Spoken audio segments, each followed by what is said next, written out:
Hey guys, welcome back to my channel, or welcome if you are new. My name is Leanne, and here on this channel I like to share grocery hauls as well as what's for dinner and other fun recipes and some vlogs. So today we're going to be doing some dessert recipes. These are absolutely delicious. I have 3 of them to share with you. They're quick and easy to put together, crowd pleasers, highly recommend them. Let's get to the first one.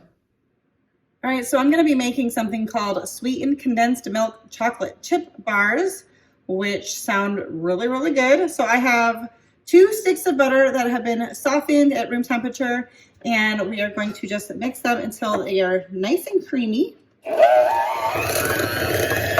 right, now we're going to add in a 1/2 cup of sugar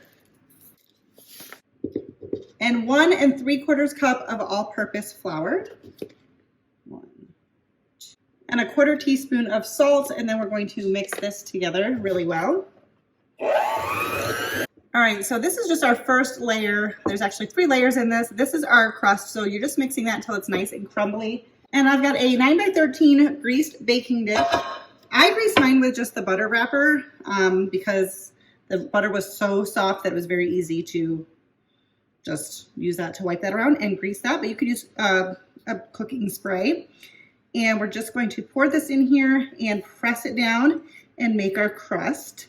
Just a heads up, this recipe also has another stick of butter coming up, so it's not going to be a healthy dessert, but I am making these to bring to friend's house, so I figured that was a good time to make these. We won't be obligated to eat them all ourselves. All right, so I spread that out best I could. I'm going to put this in the oven at 350 for 10 to 15 minutes until the edges are golden brown.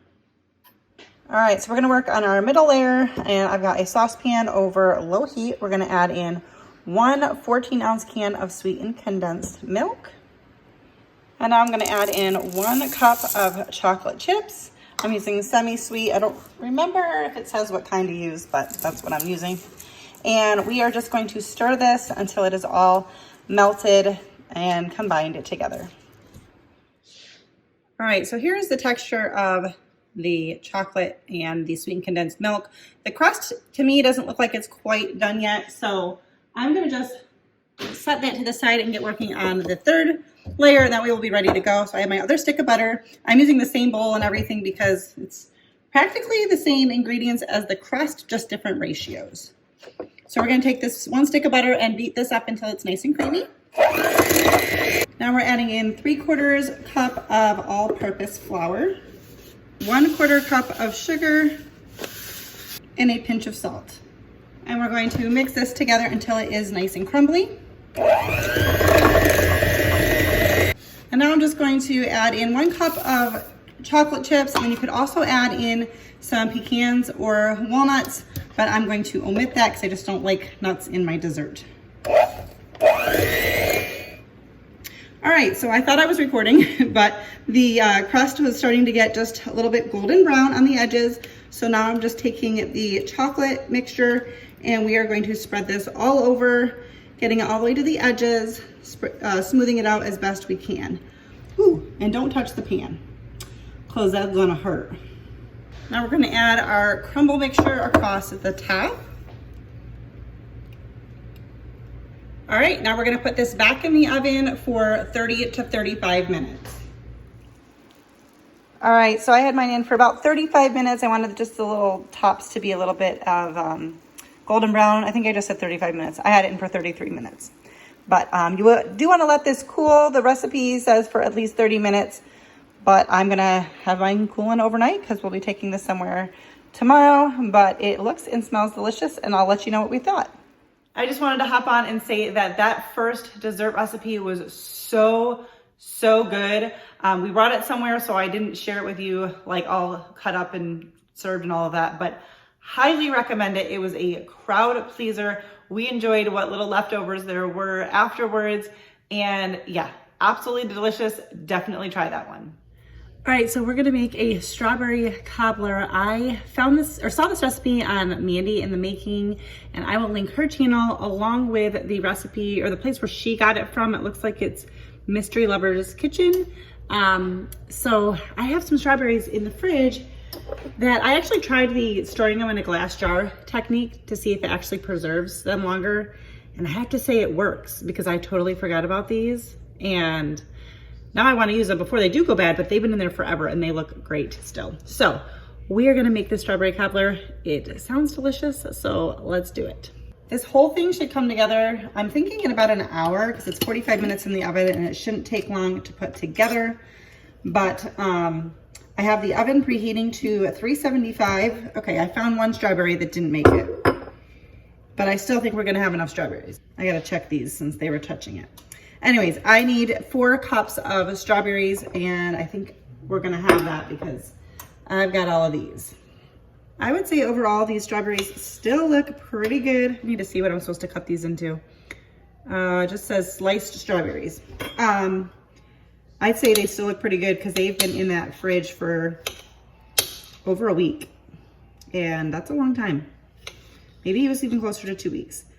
They were already washed. I did wash them before I stored them, which I know people say you shouldn't do, but it's just easier for me to wash all my produce at once. So, all right, we're gonna see if we can get 4 cups worth of strawberries here. All right, so most of the strawberries were good. After all that time, I still think the mason jar thing works great for storing them. They were in there, like I said, for quite a while, but I did not have quite enough strawberries, so I pulled out a little bit of frozen ones that I had, partially thawed them, sliced them up. I still am a little bit shy, so I might cut back a little bit on the topping mixture. I probably should spray that before I pour those in there. All right, so we have a greased 8x8, and you want about 4 cups of strawberries in here.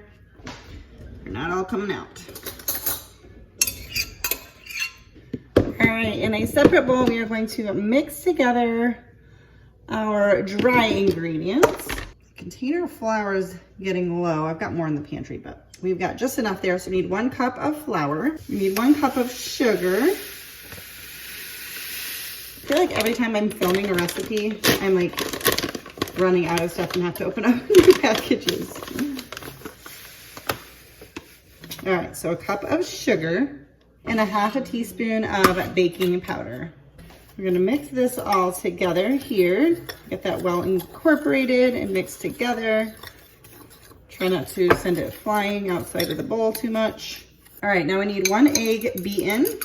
And now we wanna add that beaten egg into the dry mixture. And you wanna, it says to mix it with a fork and incorporate until the mixture looks crumbly. I said I was gonna do a little bit less of this because I didn't have the same amount of strawberries, but I forgot. That's all right. We'll just have extra crumbly goodness. It wasn't too short on the amount of strawberries, so I'm not like worried about it. All right, now we wanna spread the crumbly mixture over top of the strawberries. I guess I could always not pour it all on. We'll see how it looks. I hate to just waste it though. Let's see. I'm gonna hold out just a little bit of it. Hopefully I mixed it well and I'm not just like holding out the sugar. I don't know, maybe I should just add it all in. I'm just gonna add it all in. I don't wanna mess with it. All right, we need a 1/4 stick of butter. I had some issues there. And you want to cube it up and spread it out across the top of the dish. It says you can be as OCD as you want. I'm probably not gonna be overly particular with that. All right, now we're gonna put this in the oven at 375 for approximately 45 minutes. I guess it would just depend on if your oven runs hot. You want it, looks like based on the picture, a little bit brown in some spots on top, and that's about it. All right, so you can hear my dishwasher in the background, so sorry about that, but just pulled this out of the oven and it looks and smells amazing. I'm gonna let it cool for just a little bit so it's not, you know, totally bubbling hot and it doesn't go all over the place. Hopefully it, you know, sets a little bit, but I still wanna eat it hot, so we will check back in like maybe 10 minutes. All right, I've waited about 10 minutes and that's about all I'm willing to wait. Oh, wow.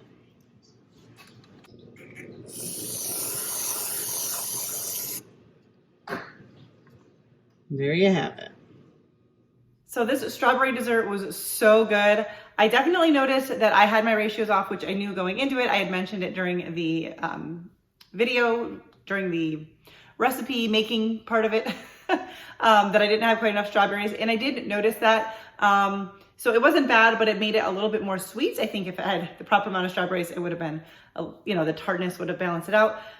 Very good, absolutely delicious, served hot, but also really, really good served cold. So you could serve it hot the first time around and cold as the leftovers or whatever you want to do, but definitely recommend that recipe. All right, now we're gonna be making something called Brookies. It's a combination of brownies and cookies. So I'm starting out here with a 1.5 stick or 3/4 cup of butter that has been melted. Now we're gonna add in 1.5 cups of granulated sugar, 2 teaspoons of vanilla extract, and 3 eggs, and we're just going to mix that until it is well combined. This isn't exactly what I would call one of my healthiest recipes. If you're interested in some healthier desserts, I do have some on my channel, so you can go ahead and search for those. Look under my recipes playlist. And if you're interested in more of those, let me know. We do like to do some healthier things, but you know, it's all in balance. So sometimes I just go for it. I don't think I mentioned that we're making the brownie layer first. I kind of want to sift my dry ingredients, even though the recipe does not say that you need to do that. Let's see if I can do that without making a mess. We need 1 cup of flour, and I need to get my other bag of flour out. All right, so I made a little bit of a mess. I am gonna sift what I can here. You don't have to do that. I don't know. I like to sift my dry ingredients to make sure there's no clumps. So we have 1 cup of all-purpose flour. We're gonna do 1/2 teaspoon of salt and 1/2 teaspoon of baking powder. I will sift the cocoa powder if I can do that without making a mess. It probably would be easier for me to do that in like a separate bowl, but that's all right. We want 2/3 cup of unsweetened cocoa powder. All right, now we are going to mix this together, and it does say that you should be doing this by hand, which I am anyway. But this is the first layer, which is the brownie layer. I'm just gonna mix that till that is fully combined and all of the ingredients are incorporated. All right, so now we've got our brownie batter. We're gonna set this aside and do the cookie batter really quick. All right, so we also need 1.5 cups, or not a 1.5 cups, 1.5 sticks or 3/4 cup of butter for the cookie layer. We want this softened though, and not melted, and it's not been out that long. So I'm going to put it in the microwave on a low temp and not for too long to soften it. Try not to melt it. All right, so now I have our butter softened. I think it did pretty good. It's not really super melted. And we are going to add into that 1/2 cup of granulated sugar, as well as 1/2 cup of brown sugar and 1 teaspoon of vanilla. Then it says to mix this with a hand mixer. I'm going to, although I would assume if you don't have a hand mixer or a stand mixer, it probably doesn't matter, but we're gonna mix this together. All right, now we're gonna add in 1 egg and mix that together. Now apparently we're supposed to move to hand mixing. I'm not really sure why. I'm just following the recipe, so I'm gonna get what I can off the beaters into the bowl. All right, so by hand we want 1/2 teaspoon of salt, 1/2 teaspoon of baking powder, and a cup, what does it say? 1 1/4 cups of all-purpose flour. All right, we're gonna fold in 2 cups of chocolate chips. All right, that's more or less that whole thing. That's a lot of chocolate chips. I mean, I'm not complaining, but it looks a little excessive. I got my 9x13 baking dish. I'm just gonna spray it with some cooking spray. I like to use coconut oil spray for my baking, but it does not matter. We're going to spread our brownie batter out evenly across the bottom. We're gonna drop spoonfuls of this cookie dough across the brownie batter as evenly as possible, but understanding that it's probably not gonna cover everything. At least that's what the recipe says, although, I don't know. It's kind of looking like it might. But you can't really spread it out because it's so thick, so we're just gonna drop them in like spoonfuls. I really don't see how this could not be amazing. All right, we're gonna bake this in the oven at 350 for 25 to 28 minutes until a toothpick inserted in the middle comes out clean and the cookie dough is slightly golden brown on top. I ended up baking it a little bit longer than the recipe said because it just wasn't done in the center. I normally don't do that with baked goods. Usually I will even do them a little bit underdone. So I'm hoping the edges are fine, but it was definitely not done in the middle. But it looks and smells delicious. And yeah, can't wait to eat this one. All right, finally in closing, I just wanted to say that this Brookie recipe is absolutely amazing, delicious, tastes amazing, smells amazing, all the things, brownies, cookies, chocolate, all in one. I don't know what you could, how you could go wrong with that, but definitely recommend it. All the recipes are linked down in the description box below. If you like this video, give it a thumbs up. Subscribe if you are new so you don't miss out on my future videos, and I will see you next time. Bye, guys.